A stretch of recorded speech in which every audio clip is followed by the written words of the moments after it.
Assalamualaikum warahmatullahi wabarakatuh. Bismillahirrahmanirrahim. Alhamdulillahirabbil alamin. Wassalatu wassalamu ala sayyidina Muhammadin wa ala alihi wa sahbihi ajmain. Amma ba'du. Teman-teman, mari kita lanjutkan tentang pembahasan fikih mawaris. Jadi kalau kita lihat ya, dalam file yang telah di-share ya,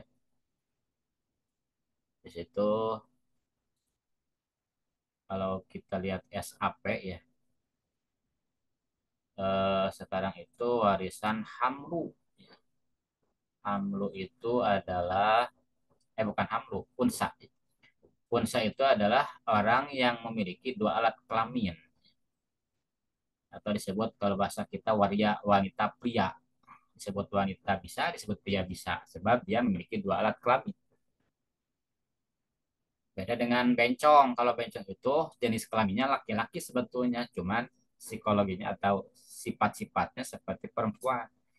Maka yang dihitung dalam hukum Islam, orang itu yang dilihat jenis kelamin. Kalau kelaminnya laki-laki berarti ya laki-laki. Hukumnya ya sebagaimana laki-laki.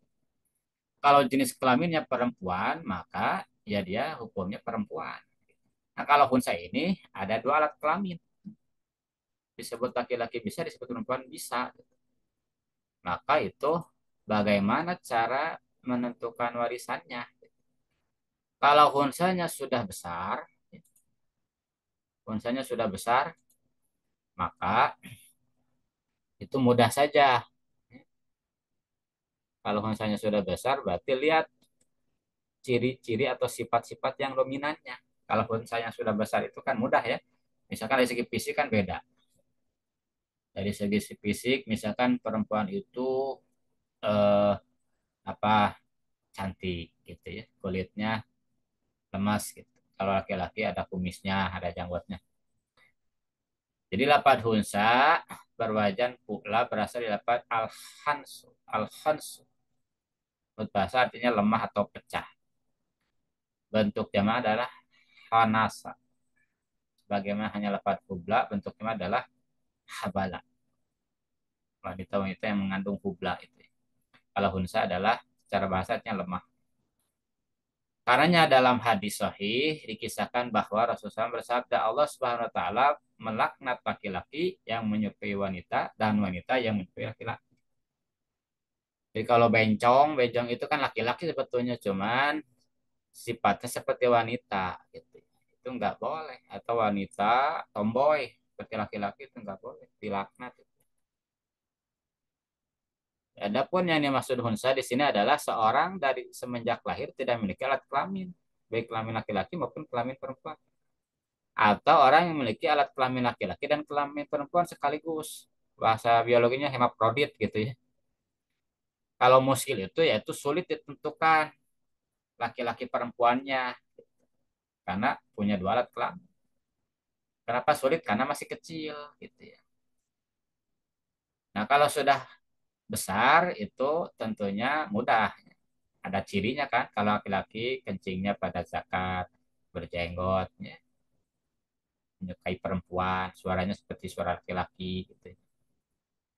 Kemudian tanda perempuan antara lain suka haid, hamil, kencingnya di parji, payudaranya besar, keluar air susu dari payudaranya, menyukai laki-laki, menyukai laki-laki. Nah, kalau hari ini sebetulnya mudah, walaupun masih bayi, bisa dicek ke dokter di rongsen. Kalau ada rahimnya si bayi itu berarti perempuan.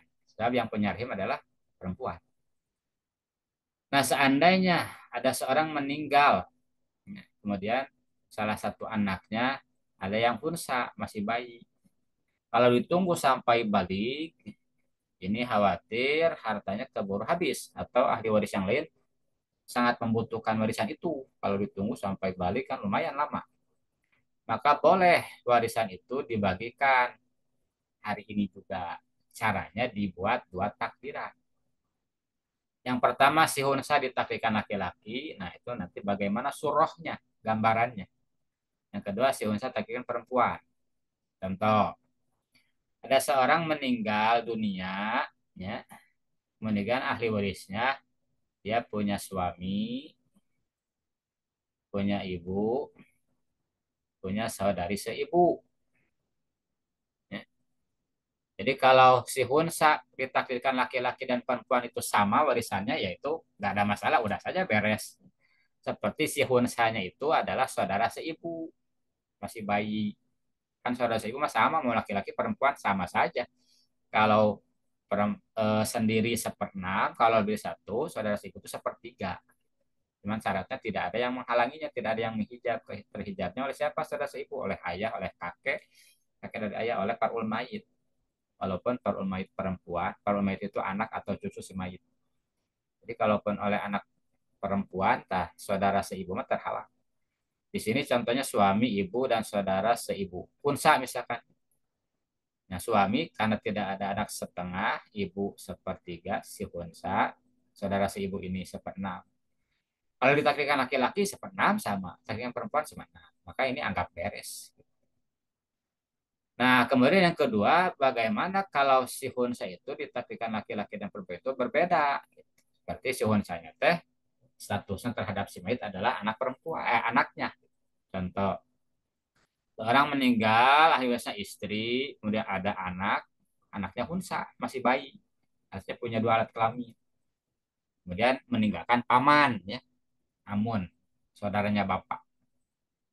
Atau misalkan contohnya boleh diganti ku ahun, saudara sekandung si mayit.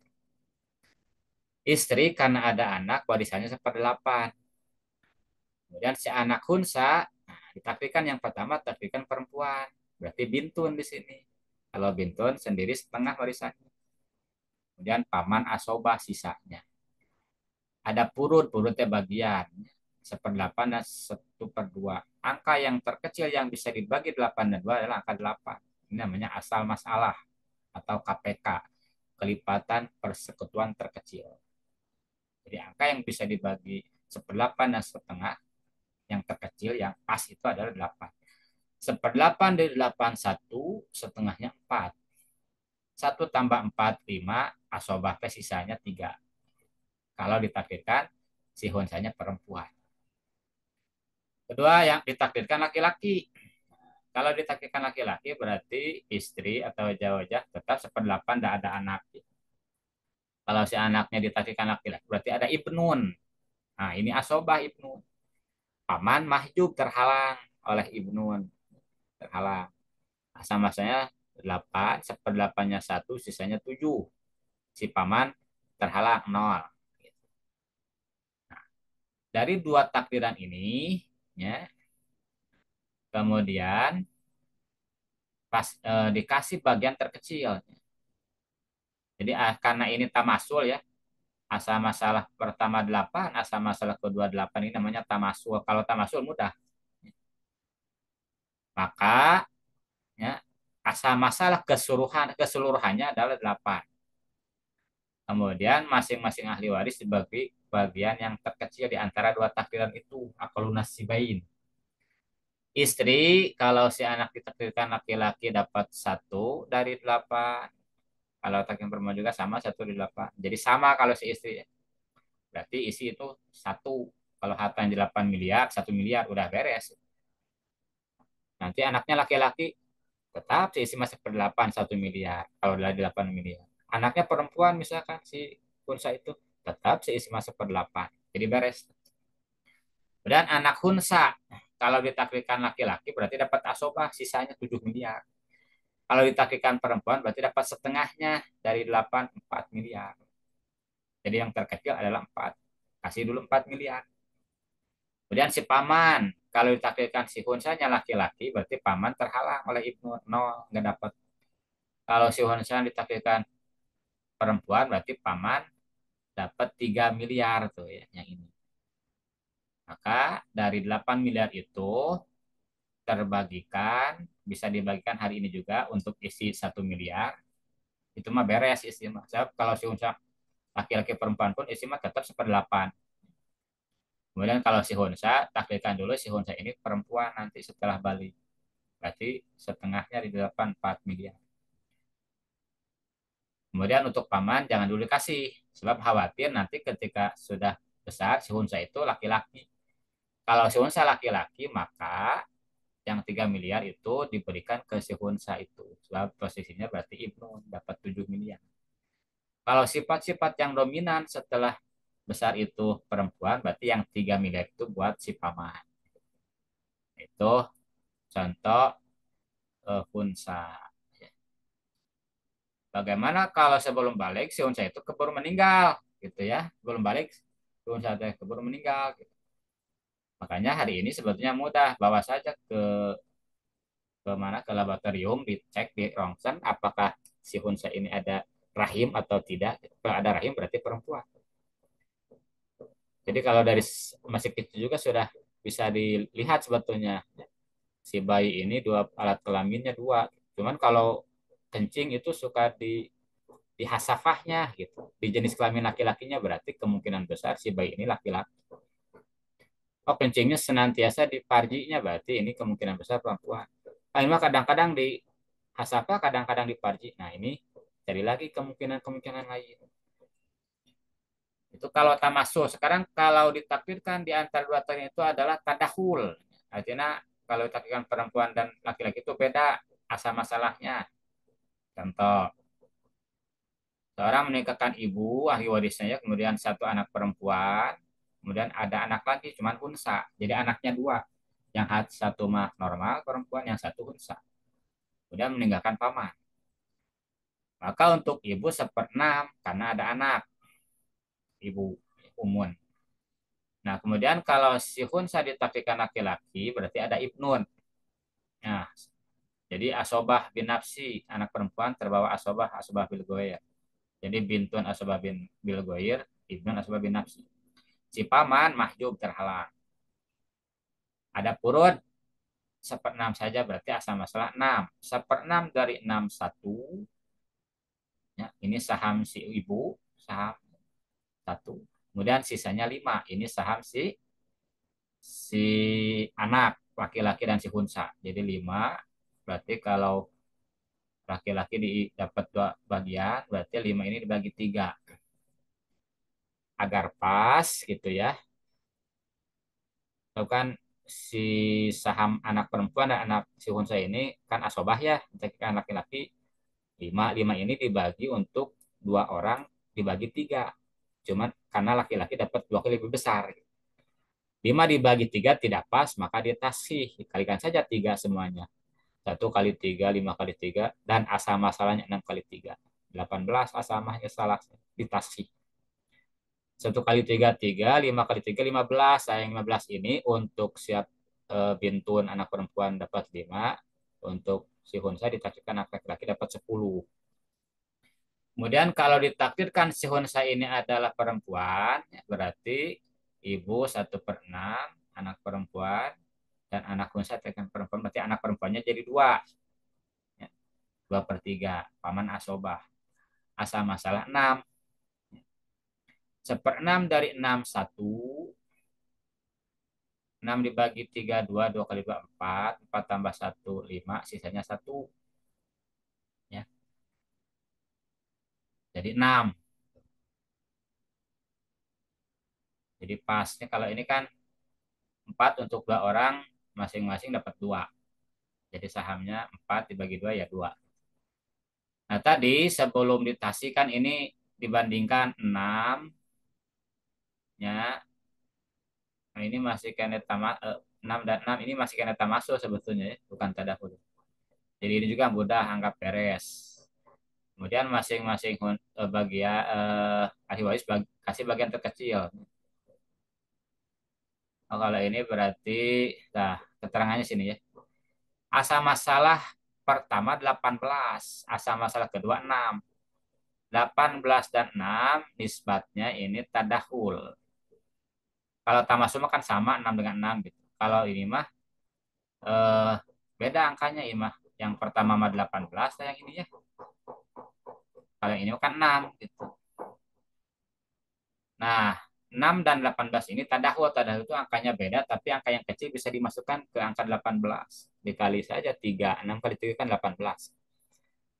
Nah, setelah itu ya masing-masing saham ahli waris. Jadi kalau tadahul di sini ya sama dengan tawafuk ada PPT.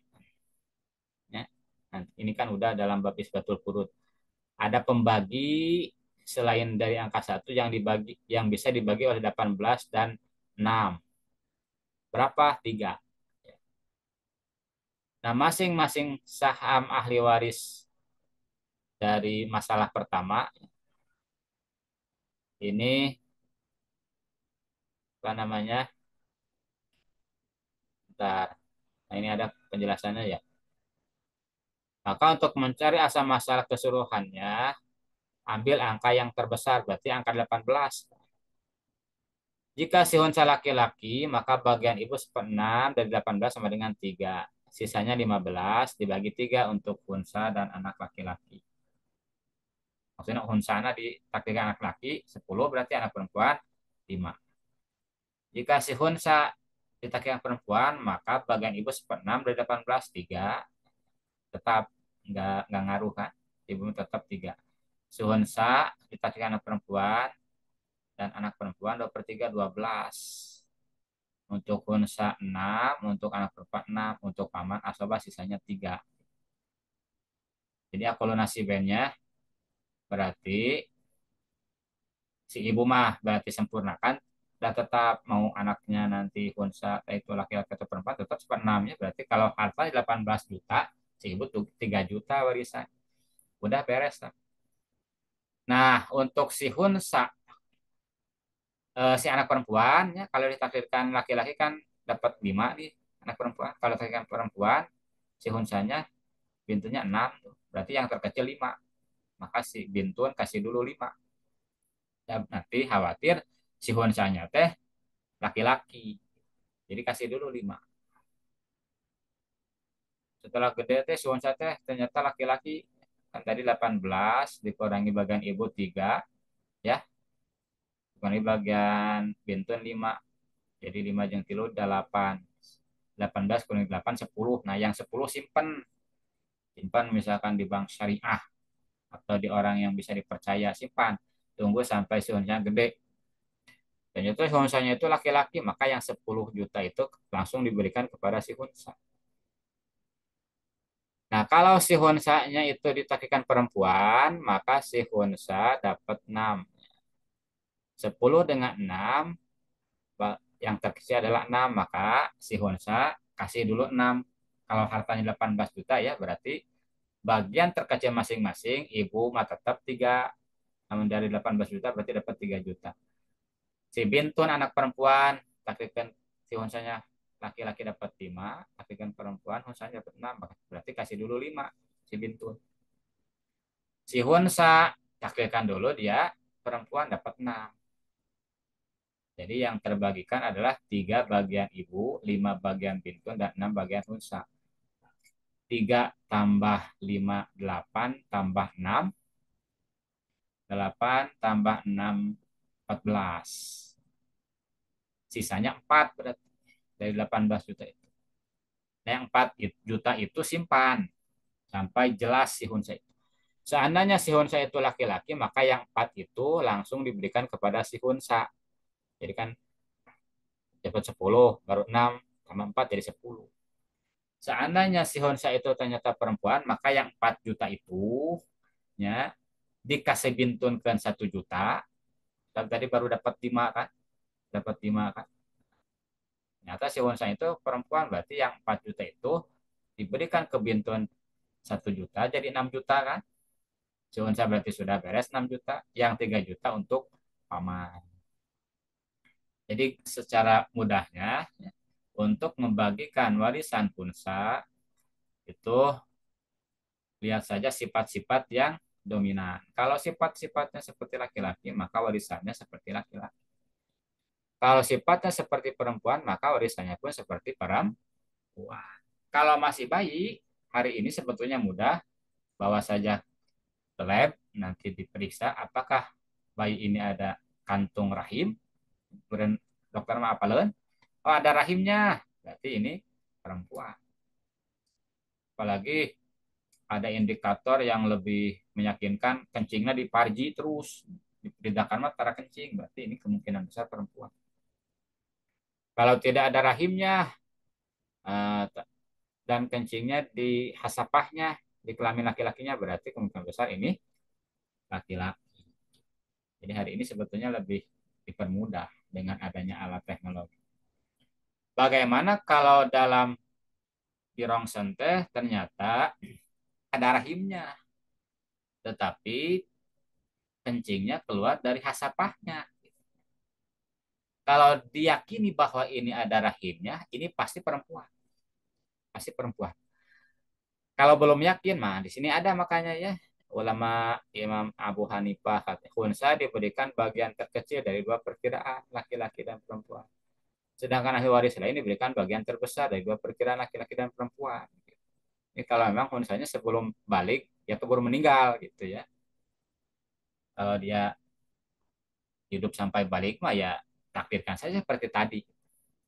Kalau menurut Imam Syafi'i semua ahli waris termasuk khunsa diberi bagian terkecil gitu. Seperti yang tadi Madhab Syafi'i dan meyakinkan dari dua perkiraan. Sisanya disimpan, ditelakukan, simpan, disimpan saja di bank syariah atau di mana ya orang yang terpercaya. Sampai si hunsa itu jelas, nah, apa laki-laki atau perempuan. Keburu meninggal atau sampai ada perdamaian untuk saling menghibahkan tawahu. Si hunsanya belum balik, sudah meninggal, maka silakan saja islah musyawarah saling apa saja tawahub seandainya misalkan hunsa teh harusnya laki-laki itu kan kita tidak tahu. Sudah saja misalkan mau diperempuankan boleh. Artinya si paman dapat bagian seperti tadi. Kasihan si paman kalau seunsa laki-laki dia terhijab. Jadi tawahub saja, saling islah gitu. Kalau menurut Imam Malik, semua ahli waris termasuk unsa diberikan separuh dari dua perkiraan. Laki-laki dan perempuan. Nilai tengah dari dua perkiraan. Jadi dari dua perkiraan laki-laki perempuan kasih separuhnya. Menurut Imam Ahmad bin Hambal ya, berpendapat seperti Mas Syafi'i dalam hal unsa masih dapat diharapkan jelas status jenis kelaminnya. Artinya si unsanya masih hidup. Tapi dalam saat tidak dapat diharapkan menjadi jelas, misalkan keburu meninggal, beliau mengikuti pendapat Imam Malik. Nah itu barangkali tentang warisan funsa. Dalam Islam semua masalah ada hukumnya, ada solusinya, jelas gitu. Kita sebagai umat Islam harusnya bangga. Mudah-mudahan bisa dipahami, kurang lebihnya maaf. Subhanakallahumma wa bihamdika asyhadu alla ilaha illa anta astaghfiruka wa atubu ilaik. Assalamualaikum warahmatullahi wabarakatuh.